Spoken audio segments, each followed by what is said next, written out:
Welcome to the Homeschool Sanity Show, your weekly prescription for happier, healthier homeschool living. I'm your host, Dr. Melanie Wilson, Christian psychologist turned homeschooling mother of 6. Hey, homeschoolers. I can't wait to share my interview with my husband of 25 years, in which we share secrets for a successful homeschool marriage. But first, I would love to have you follow my Facebook page. You can find me at facebook.com/psychowith6.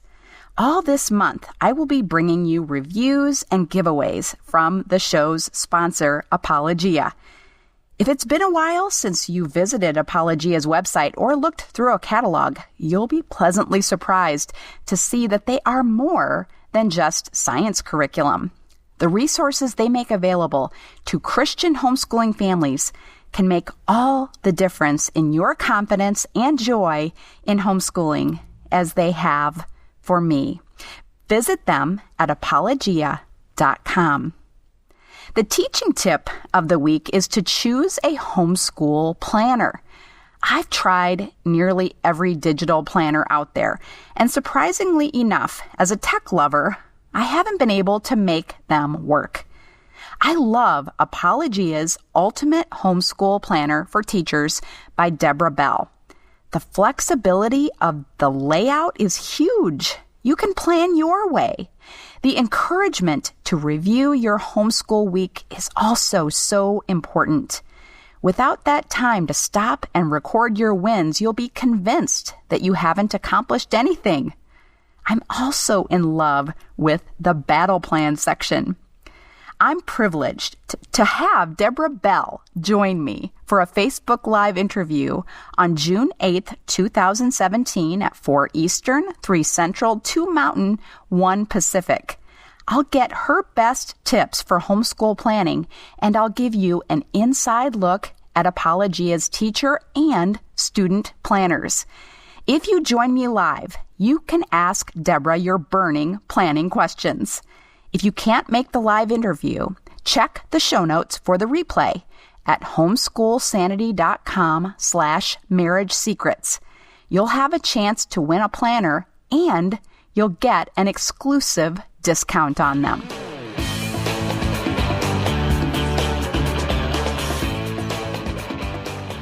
Now for this week's topic. Marriage secrets for a successful homeschooling marriage. I did an interview on marriage in the past, which you can find in the show notes, but I have never interviewed someone I consider to be a foremost expert on marriage, my husband, Mark. Mark is my hero, and I'm so proud to introduce you to him. Before I start the interview, though, I want to share something with my single listeners or those who are married to someone who doesn't help with homeschooling. Next week's episode is just for you. I hope you'll join me. Welcome to my husband, my favorite guest of all the guests that I've had, and the only guest who has joined me in my bedroom closet to record, right? Yes. Wow. Wow. It's impressive, this studio. It really is. I recall putting up all these shelving here at one point. That was an interesting time in the closet, remember? No. You don't? No. I thought that the shelving was all here when we moved in. We had to do some repair work, though. We had to do some repair work. That is true. Yes. All right. Well, let's not begin by talking about our bedroom closet, but will you tell my listeners more about you? Because I know that they're interested in learning more about you. All right. Sure. Well, I met Melanie at Mizzou, which is where I went to college, but she was in college and I was already down there working. I'd been out of college for about 8.5 years, and I've been selling school library books for 35 years. So when I was down in Columbia, Melanie was down there as a student, and that's where we first met. Besides being a library book salesman. I've been very involved my whole life in all kinds of athletics. Primarily, I was a wrestler in high school, and I was a martial artist almost my entire life. And now I play a lot of golf and a lot of tennis. So I like to stay very active, and that's one of the things I like about Melanie. She's very active as well. Oh, that's very nice. When I first told you that I was thinking about homeschooling, what did you think? What were your thoughts about it? Well, my sister-in-law was already homeschooling their child, so it was a total alien idea to me. And the fact that Melanie was interested in something, that meant I needed to probably take it pretty seriously, because she usually would do what she wants to do when she sets her mind to it.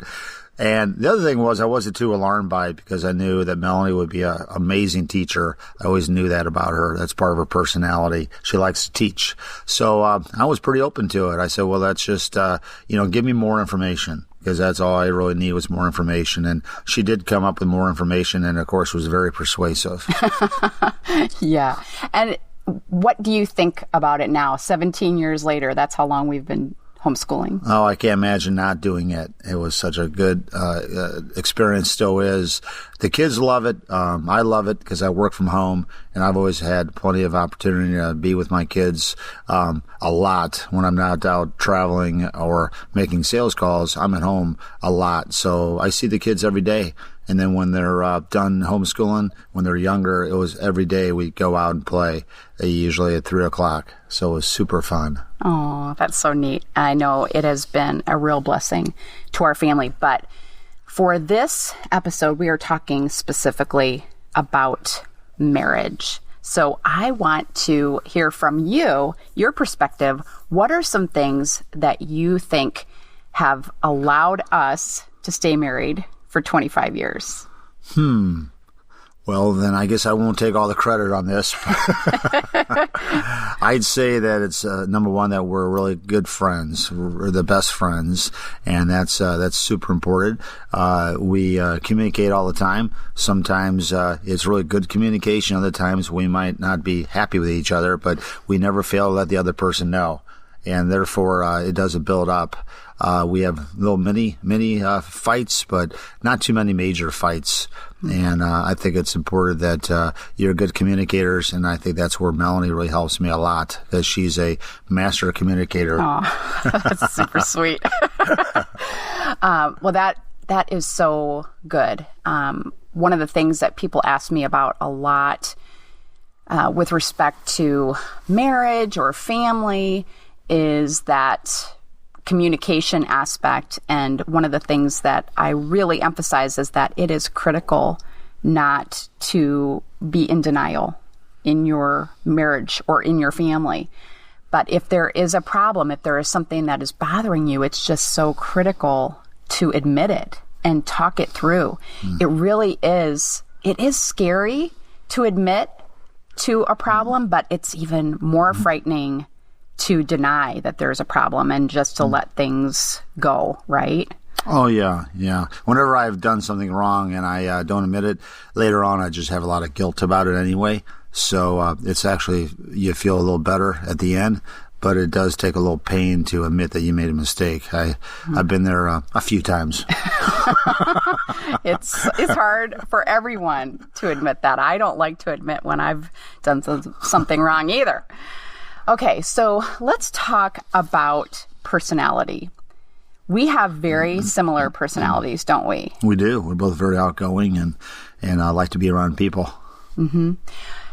But we also have some differences, and those differences really caused a lot of stress in our marriage at first, until I really learned about the personalities, and I used the typology that was popularized by Florence Littauer, and I have shared what I've learned with Mark a lot. And what is your primary personality type? Do you remember? Yeah, the lion, controlling. Oh, okay. You're going to use the animal typology. Okay. So I was thinking of like the powerful choleric. Yeah, that's right. Yeah. Right. But it's very similar, right? Mm-hmm. The lion and the powerful choleric. Okay. And so for many, many years, when you felt out of control and then you were taking steps to regain control, usually of me. Yeah, right. Or of the kids or whatever. I just thought you were trying to make me miserable. I didn't understand that you were feeling that anxiety of being out of control and you were simply trying to help yourself feel better, more at peace. And what's my primary personality type? Do you remember? Yeah, popular sanguine. Yeah. And how do you see that playing out with me? Well, let's see. I'd say that what happens when you're popular sanguine, you put everything else to the back burner and you just want to do what's fun right then. And you're very kind of impulsive like that, where I'd be always wanting to have things more organized, maybe. And basically, when I get frustrated, I just would get a little bit more. I get mad. And I would kind of lash out and say things that would hurt your feelings. And that usually backfired on me. Yep. So you have learned, though, how to work with my personality. You understand that I don't take criticism well, especially, right? I'm feeling like, okay, I need that affirmation. Yeah, I used to always tell you you're being too sensitive, which I felt that way deep inside my soul, yet that never really seemed to make things better. It's true. It is very true. I wanted to, at this point, talk about what we heard at the first marriage conference that we went to. This was before we had kids. Early in our marriage, we actually had a big argument on the way to the marriage conference. I don't know if you remember that. I don't remember what it was about, but I remember it was something. Yeah. Oh, I don't remember what it was about either. Yeah. So does that tell you anything? And what did they tell us to say to each other? You are not my enemy. You are not my enemy. And I have thought of that so many times over the years because I think we do have an enemy, and he tries to convince us that it's really our partner who is our enemy. And it's not, right? Right. That's good. When you learn your partner's personality and you can start to respond to that personality, it just makes all the difference in not thinking of them as your enemy. The other thing I wanted to ask you about was love languages. We know what one another's love languages are. So what's yours? Mine is acts of service. Acts of service. And what's mine? Yours is wanting to hear compliments, which is called... meaningful words. Meaningful words. Right. That's right. I know that. Yeah, it's just the labels, right? So what do we tend to do because we have those love languages? Well, you naturally would tend to think the other person's love language would be similar to yours. So when I do things like cleaning up the house for you or even yard work, I think I've done a great deed. But in fact, then later on I find out that you have seemed to not have taken that into account, like I did nothing. Right. Because I haven't complimented you. Right. And so I'm constantly complimenting you, aren't I? Yeah, you are. And you're thinking, why isn't dinner made? Right. So, but we have improved over the years on that. You have grown so much in giving me those words of affirmation. They just mean the world to me. Yeah. And I recognize that there are things that I need to do in our relationship to make you feel loved. And I'm a lot more willing to do them because I understand that that's just a need that you have. Okay, well, let's talk about what are some things that a new homeschooling dad can do to keep his marriage strong. Well, I think a homeschooling dad's got a lot of responsibility to help his wife to be a great homeschooler. I think that the homeschooling mom is under a lot of pressure and make sure that she's doing a really good job. not only from the husband, but maybe from family and relatives, and just the insecurity of not knowing if they're doing as good of a job as the schools could be doing, because they know they're being evaluated by a lot of people. So I would, give them a lot of compliments, ask a lot of questions, maybe be their sounding board so they can ask, what do you think? And I think that also gets the father involved, because he needs to know what's going on. Otherwise, he's going to feel like, this is just like a test and this may not work out. And it would be kind of humiliating for everybody if it didn't work. So I think the husband also needs to give his wife a break at the end of the day. It's easy for me because I'm home already often, and I would be able to take the kids outside or play with them in the basement. We did tons of playtime. I consider myself the PE instructor in our home, and it was a total blessing for everybody. I loved it. Mm-hmm. It has been a real blessing. And I'm just so thankful that you have always been willing to kind of take over. I pass the baton to you at the end of the day. Yeah. Which is great. Okay, so now, what advice do you have to homeschooling moms to help keep their marriage strong? I would say that you still have to be sure that you pay attention to the husband and give him plenty of time, and visit with him, and just give him the same amount of time you would otherwise if you weren't a homeschool mom, because they have the same needs they always had before to be close. Emotionally and physically with their spouse. So you never, be say I'm just too tired from school, because that's going to lead them to think that the school thing is it's causing them a less happy marriage too. Boy, that is so good. That was really, really excellent. I never really thought of it that way.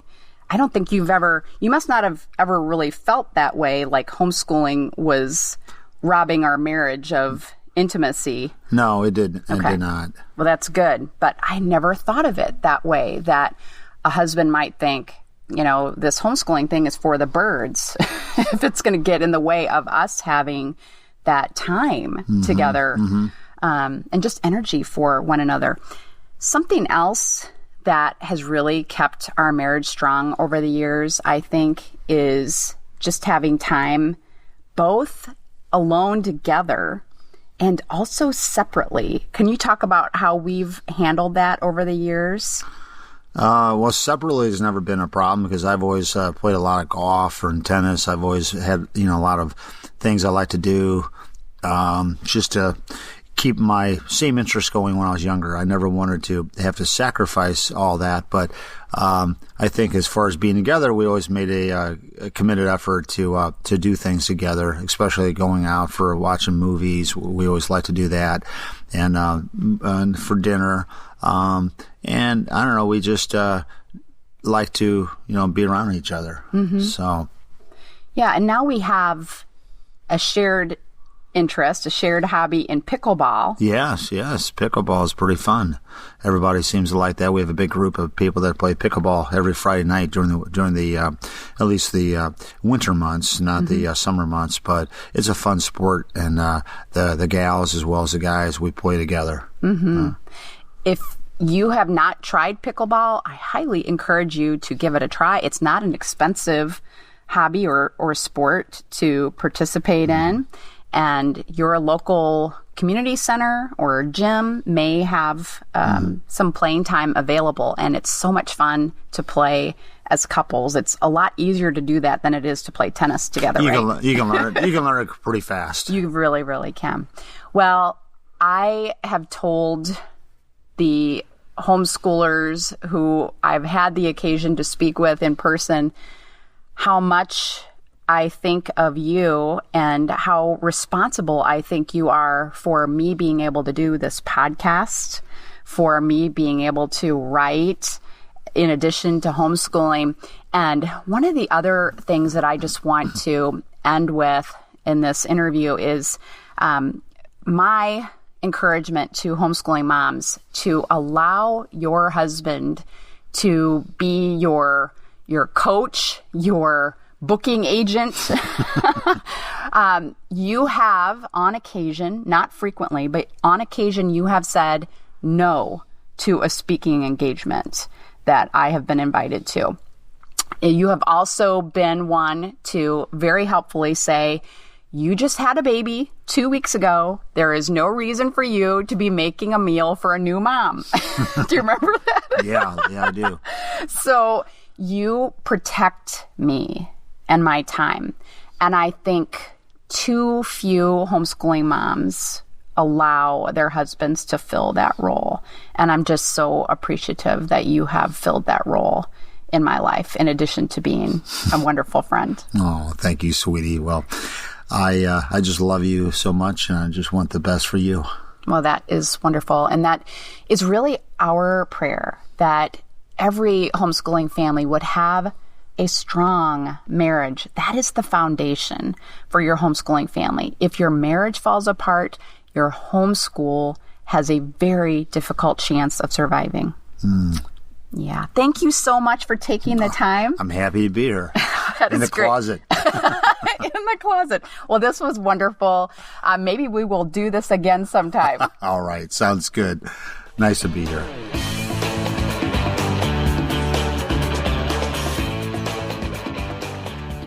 I am so impressed by my husband's first podcast interview. Aren't you? I wanted to share something with you that he said when it was over. He said, I wish everyone could be home with their kids like I am. I agree. We recognize that most families do not have both spouses home as much as we are. We have friends who are both working long and crazy hours. But we still believe the principles we discussed make a difference. One thing we didn't touch on is the role our faith plays in our marriage. We attend church together, pray together, and attend Bible studies together. We could not have survived 25 years of marriage without the Lord's help. Today's action steps are: like the Facebook page at facebook.com/psychowith6. Join me for my interview on Facebook with Deborah Bell on homeschool planning on June 8th at 4 Eastern, 3 Central, 2 Mountain, 1 Pacific. Check the show notes for the replay and an exclusive discount if you can't join us live at homeschoolsanity.com/marriage secrets. Then consider one of the areas we discussed to focus on. Have your spouse listen to the episode with you so you can talk about it.